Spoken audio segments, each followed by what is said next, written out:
dari topik 5 akan menjelaskan pencarian rute perjalanan terpendek dengan algoritma Dijkstra.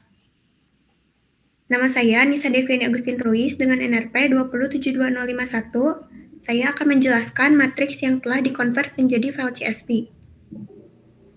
Contohnya di sini ada Universitas Kristen Maranatha yang memiliki 3 garis, yaitu 79, 138, dan 127. Garis ini yaitu jarak dalam meter yang dimana langsung tarik garis, bukan jarak seperti yang di Google Maps. Dan angka 0 di sini berarti menunjukkan tidak adanya jalan. Untuk file CSV utilnya, di dalam file ini terdapat fungsi read CSV to matrix. Fungsi ini berfungsi untuk mengembalikan sebuah objek reader yang mengiterasikan baris-baris pada CSV file yang diberikan. CSV file dapat berupa segala objek yang mendukung protokol iterator dan mengembalikan string setiap kali metode next dipanggil. Dan setiap baris yang dibaca dari file CSV dikembalikan sebagai list yang berisi string. Pada fungsi ini, kita membuka file CSV dengan fungsi open, lalu menyimpannya ke dalam CSV file, dan kita menggunakan modul CSV untuk membacanya. Dan delimiter yang dipakai adalah koma, karena file CSV yang kita baca menggunakan delimiter itu juga. Lalu di sini sudah ada variabel CSV reader. Variabel ini sebenarnya adalah objek. Di dalam objek ini terdapat data yang didapatkan dari file CSV. Untuk melihat isi datanya, di sini kita menggunakan perulangan, menggunakan variabel row, yang berarti akan berisi sebuah list dari tiap baris data CSV.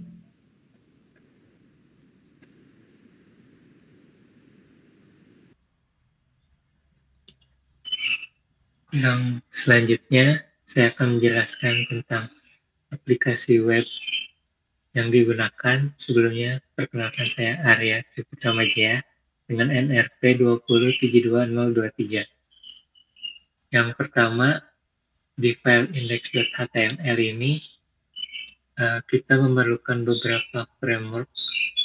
Ada di baris 10 sampai baris 12. Di situ kita memerlukan Leaflet untuk membuat map, dan juga jQuery dan Bootstrap untuk beberapa tampilan yang dibutuhkan.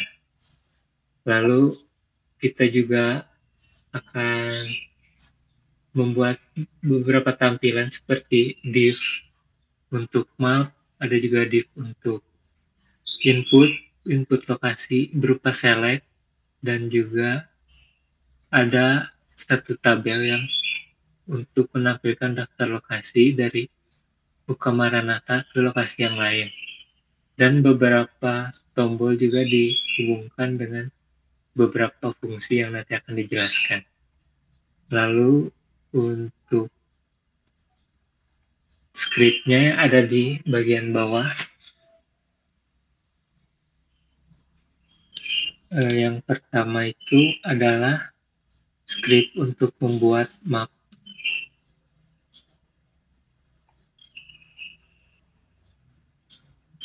Ada di baris ke-130.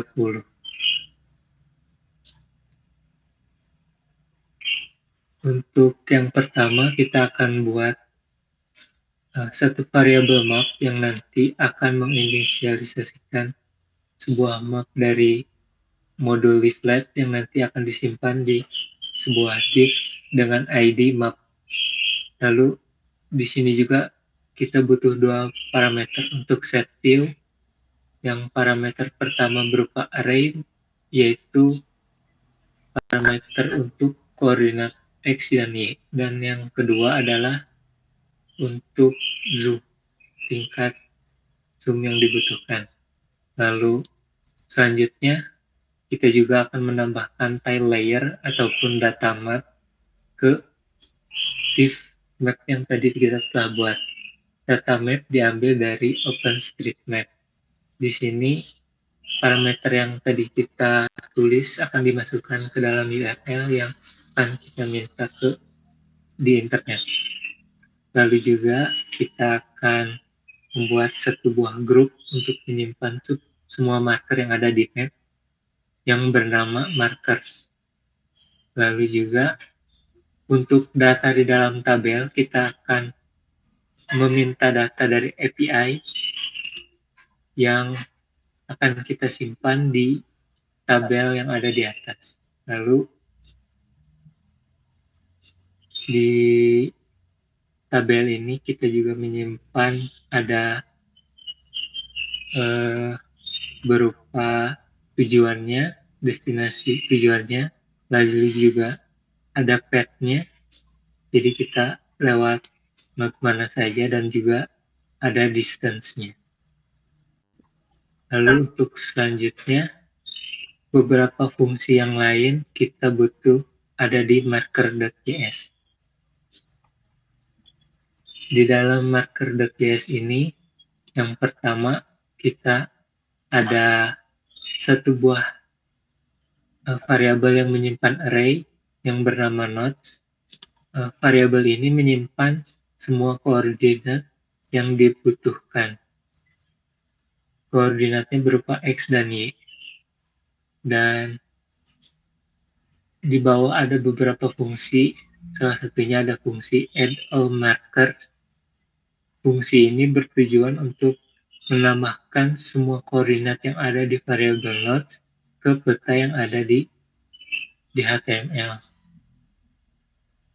Fungsi add all markers ini pertama akan menghapus terlebih dahulu semua marker yang ada, lalu kita akan for each semua array yang ada di nodes, lalu kita buat markernya dengan value yang didapat.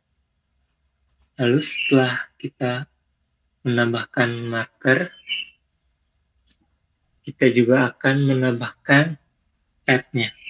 Di dalam fungsi add all path ini kita membutuhkan data juga dari server, dan kita akan memintanya dengan URL-nya list, lalu dia akan mereturn data, yang datanya itu akan kita for each lagi sebanyak datanya, lalu dia akan membuat satu buah garis atau poligon yang dibuat dari koordinat yang tadi telah kita buat. Lalu selanjutnya setelah add all path ada juga fungsi delete all marker ini yang sudah tadi dipanggil, yaitu untuk menghapus semua marker yang ada di map. Lalu juga ada fungsi add marker. Fungsi ini akan menampilkan marker sesuai dengan inputan yang kita telah buat. Di fungsi add marker, pertama kita akan delete terlebih dahulu, lalu kita akan mengambil data dari inputan. Ada dua input, start dan end, yang berupa select, lalu ada satu tombol calculate distance untuk memanggil fungsi tersebut. Dan jika diklik, itu akan meminta data dari API yang memiliki dua parameter. Parameter yang pertama adalah start yang kita dapat dari input, dan juga end yang kita dapat dari input. Lalu dari API tersebut kita akan memiliki beberapa data. Yang pertama adalah jaraknya yang akan kita simpan juga di HTML-nya. Lalu selain jarak juga kita bisa mendapatkan path-nya, dan path-nya ini akan kita for each juga agar kita bisa membentuk marker-markernya. Lalu jika kita juga akan membuat satu garis yang menghubungkan semua markernya, yaitu adalah fungsi add path. Dan fungsi add path ini sendiri di dalamnya ada satu for each yang nantinya dia akan memiliki indeks yang nanti kita pakai indeks itu untuk membuat satu garis dengan koordinat yang ada di nodes yang di atas. Lalu yang terakhir adalah fungsi calculate distance. Di fungsi ini kita akan menghitung jarak dari satu marker ke marker yang lain yang akan mereturn jarak sekian.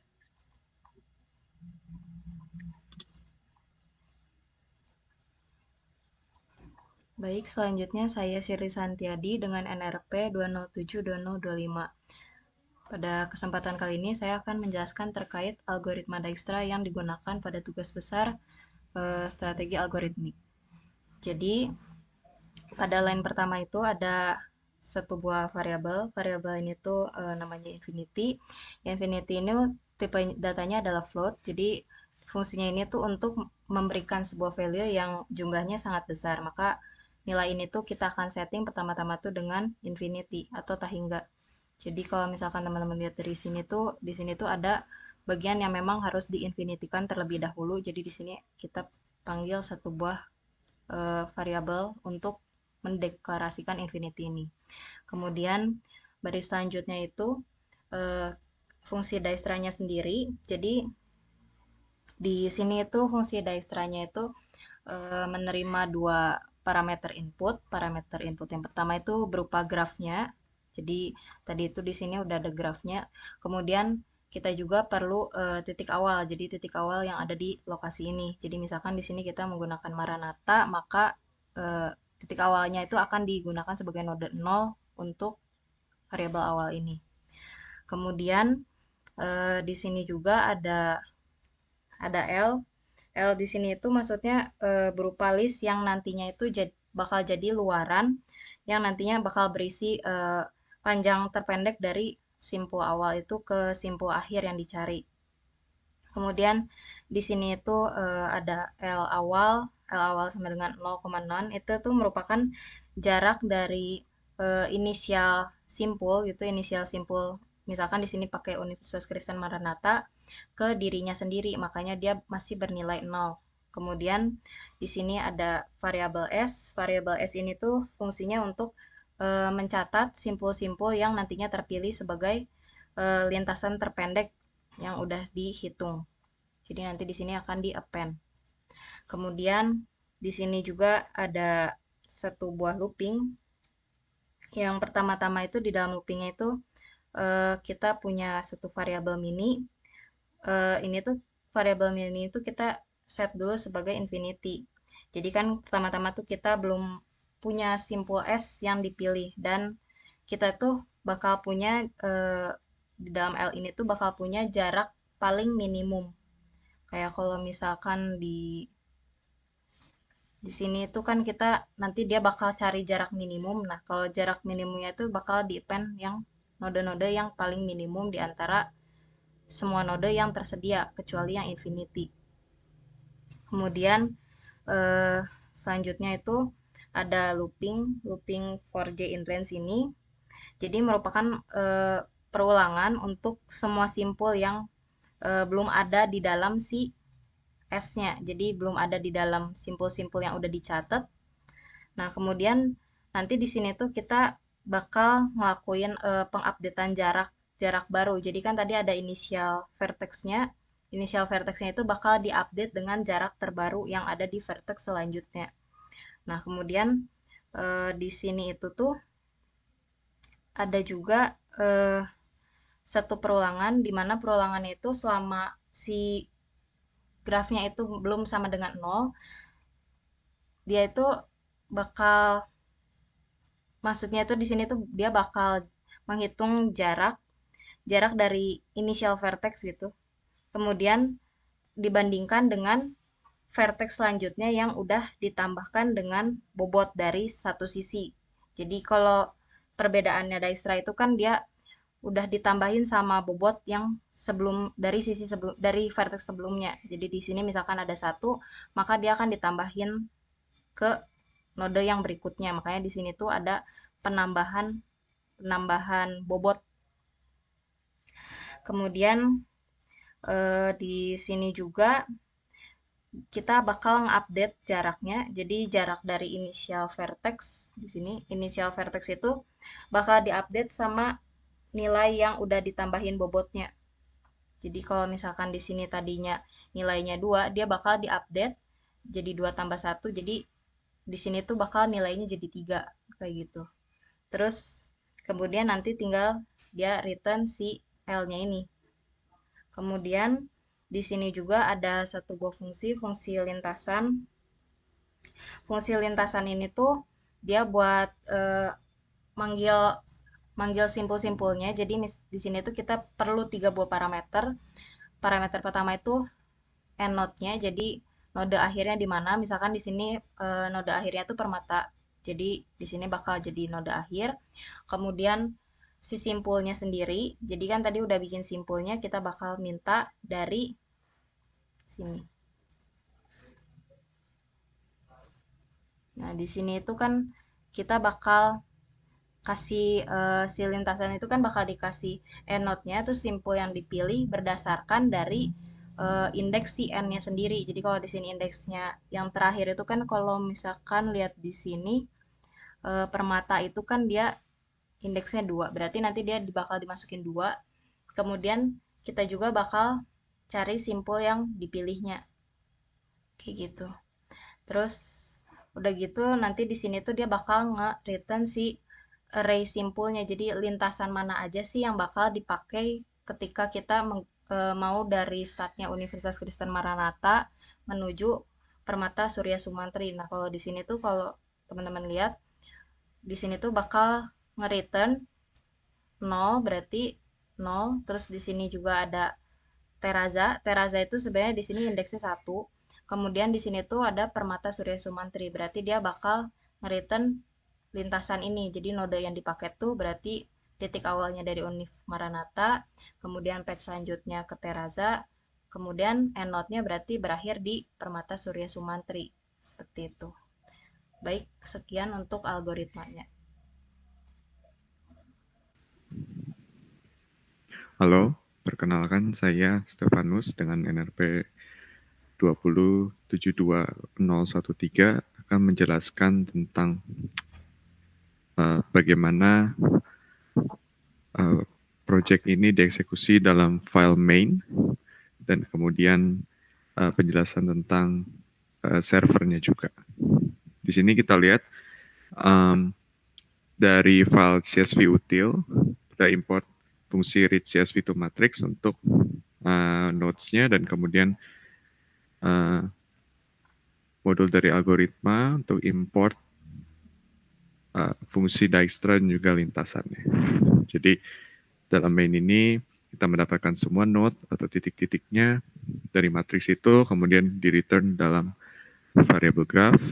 Kemudian dalam fungsi shortest path di sini, the start dan end-nya juga kita membaca si matriksnya itu dari file yang disediakan seperti sudah dijelaskan sebelumnya. Kemudian menjalankan algoritma Dijkstra-nya dan mereturn dalam bentuk dictionary dengan key start and path distance.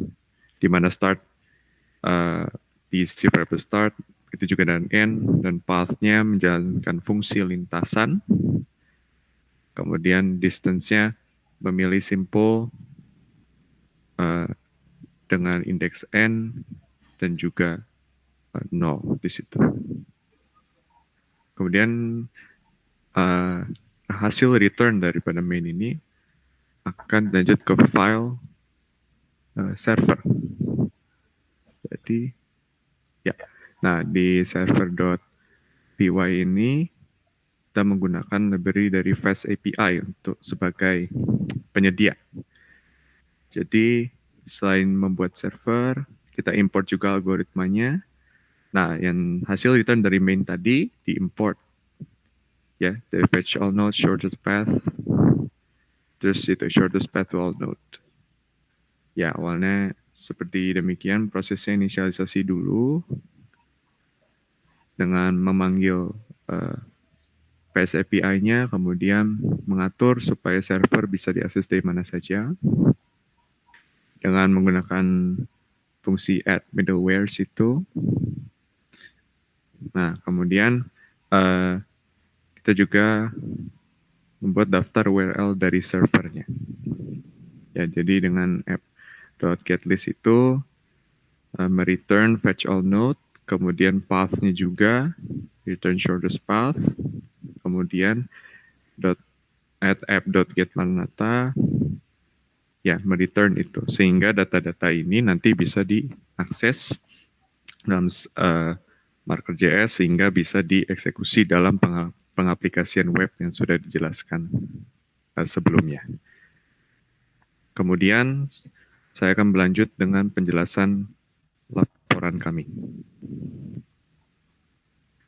Jadi dalam pencarian rute perjalanan terpendek dengan algoritma Dijkstra ini,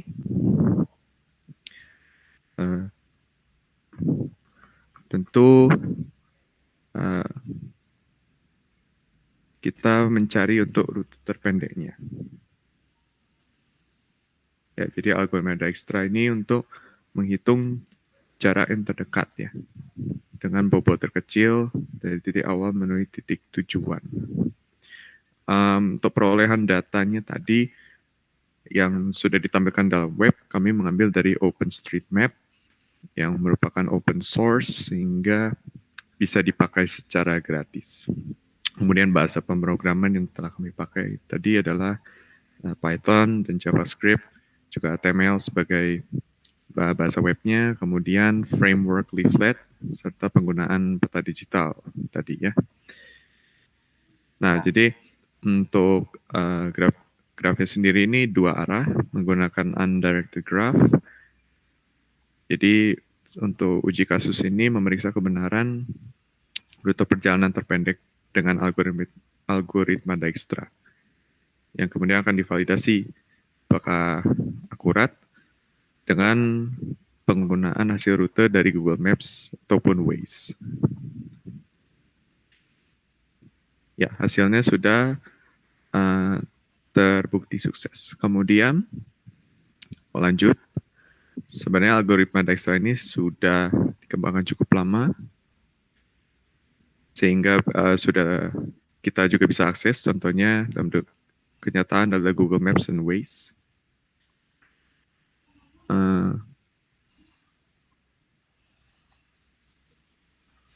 Iya. Kemudian, ya meskipun dari proyek kami ada sedikit perbedaan dalam user interface yang disajikan oleh Google Maps dengan Waze. Waze sendiri pada awalnya merupakan free map Israel. Ya, Google Maps atau Waze itu sudah mencakup peta seluruh dunia ya, tidak terkecuali juga Indonesia. Hanya saja mungkin daerah-daerah terpencil tidak terlalu bisa diakses oleh Google Maps atau Waze.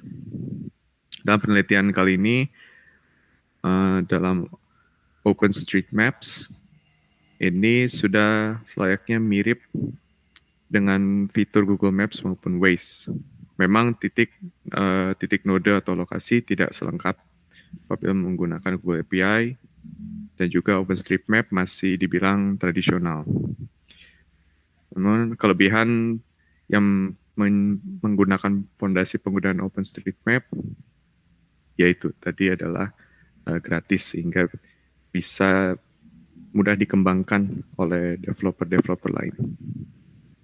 Namun yang menjadi masalah kadang adalah pembuatan program sederhana untuk pengimplementasian algoritma dalam kasus ini sehingga bisa mendapatkan rute terpendek dalam peta yang tersedia, yaitu daerah sekitar Universitas Kristen Maranatha seperti yang sudah disajikan sebelumnya. Kita lanjut ke bagian 2, riset terkait. Jadi memang sudah kita memperoleh 2 kasus, yaitu yang pertama adalah penentuan jarak tempuh terpendek pengantaran catering dengan menggunakan algoritma Dijkstra juga, pemanfaatan persamaan Haversine dengan pengukuran jarak dari node awal menuju 5 node tujuan yang merupakan lokasi dari publik.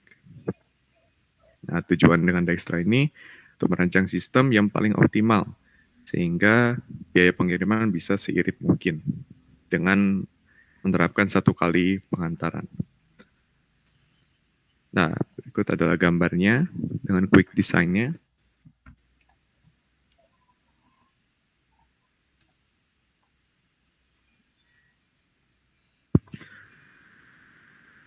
Nah, dengan quick design tersebut,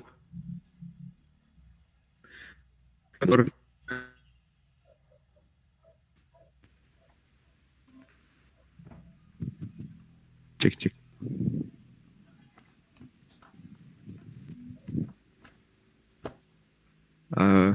Merupakan batasan jarak serta waktu. Dan juga tools yang digunakan adalah OpenStreetMap dan Google API. Ya, contohnya ini yang dijelaskan tadi pada petanya dengan kode-kode berikut. Jadi, yang N itu adalah persimpangan, yang prefix P itu merupakan lokasi tujuan, dan CT merupakan lokasi catering. Nah, selain itu, tentu tidak melihat dari rute terpendek saja, tapi melihat dari bobot kemacetan juga. Jadi, jika kondisi jalan lancar, tidak ada kemacetan, bobotnya adalah 100%. Tapi apabila jalannya cukup ramai, diberi 80%, artinya kecepatan rata-rata kendaraan 80%. Dan kecepatan rata-rata kendaraan saat kondisi lancar, dan seterusnya. Nah, bisa dilihat dari hasil pengujian dari khusus catering tersebut.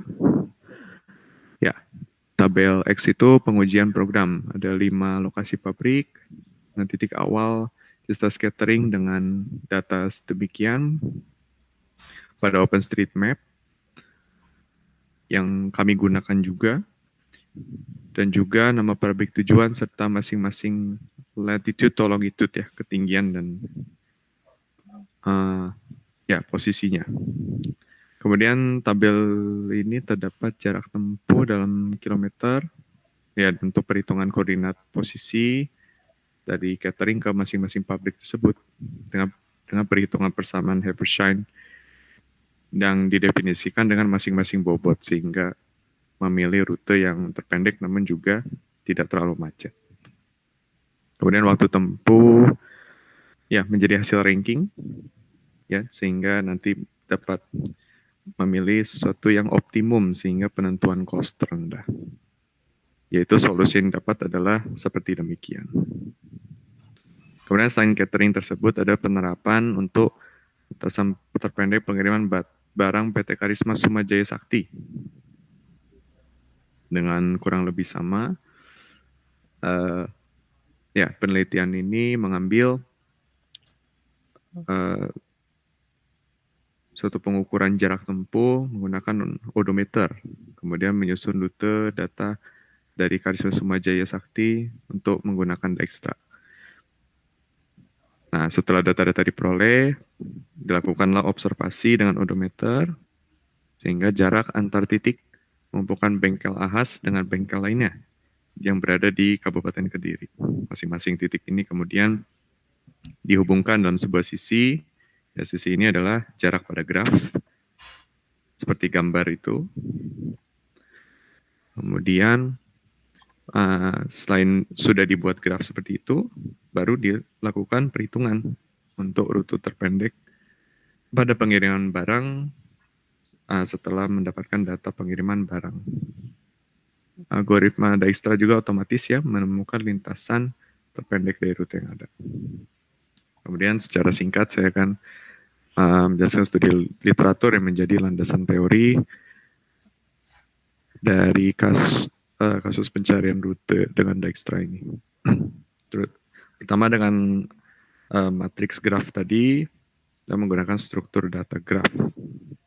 Jadi suatu graf itu adalah relasi antar objek yang dinyatakan struktur data abstrak dalam bidang ilmu matematika yang sekarang juga diimplementasikan dalam computer science, dalam bidang komputer. Graf dan struktur punya dua fungsi berbeda.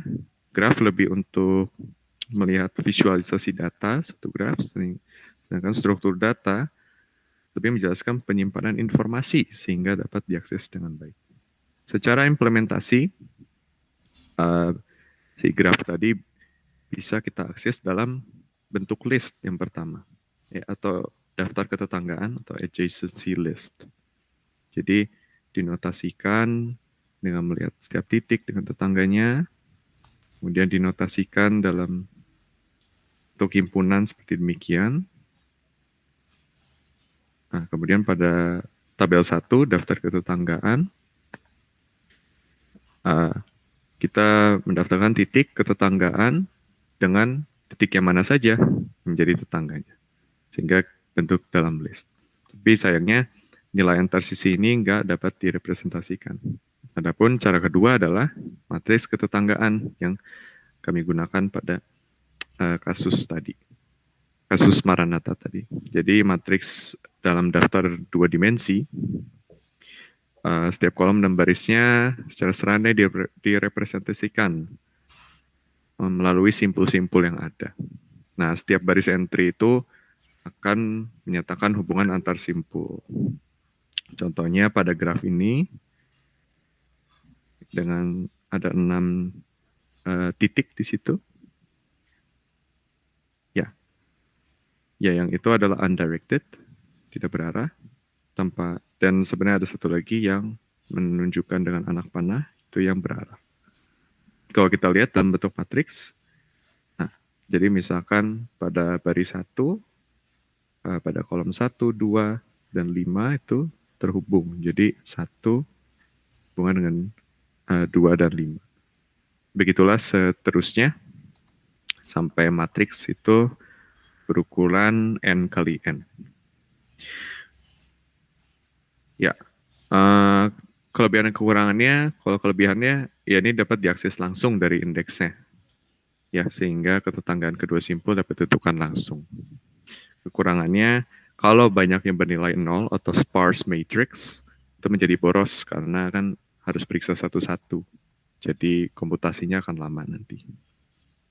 Kemudian lanjut pada algoritma Dijkstra, secara ringkas itu, ya dia mencari rute tadi dengan secara manual, bisa kita gunakan tabel untuk titik keseluruhan node, analisisnya, kemudian nilai tempuh, dan titik asalnya. Ya, secara singkat, saya menjelaskan tentang contoh kasusnya. Misalkan ada 6 vertex. Lanjut pada gambar di bawahnya. Iya. Jadi, kita menggunakan metode analisis tabel. Langsung pada inisialisasi saja. Jadi pada T itu yang belum dikunjungi. Kalau JT itu jaraknya, nanti akan ditambah ya. Berdasarkan yang rute terpendek terpilih, kemudian sumbernya. Ya, kemudian kalau yang bukan tetangga akan dinyatakan buntu.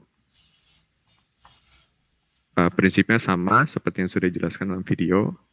Kita langsung lanjut saja ke bagian paling terakhir. Nah, sehingga pada nomor 11, ya, sehingga bisa mendapatkan, jika kita rekapitulasi, mendapat tidak hanya dari tujuan A ke F yang didapat, tapi mendapatkan jarak terpendek juga dari setiap titiknya. Gitu. Sehingga mendapat satu lintasan terpendeknya. Oke, kemudian secara studi literatur, OpenStreetMap tadi yang merupakan open source, ini gratis, dan developer bebas untuk mengembangkannya. Ya, mereka bisa, kemudian sukarelawan juga bisa berkontribusi dengan melakukan survei penggunaan GPS, mendigitalisasi citra satelit, kemudian mengumpulkan serta membebaskan data geografis untuk tersedia di publik. Nah, jadi secara singkat, Open Data Commons Open Database License 1.0 mungkin kontributor untuk punya, mengedit, modifikasi, dan berbagi data peta. Ya, ini sudah banyak digunakan pada kalangan-kalangan tertentu ya, seperti masyarakat, pemerintah, peneliti, dan yang berkepentingan atau yang berkebutuhan. Kemudian di sisi lain, baik peta dasar OSM maupun data yang tersedia dapat diunduh secara bebas.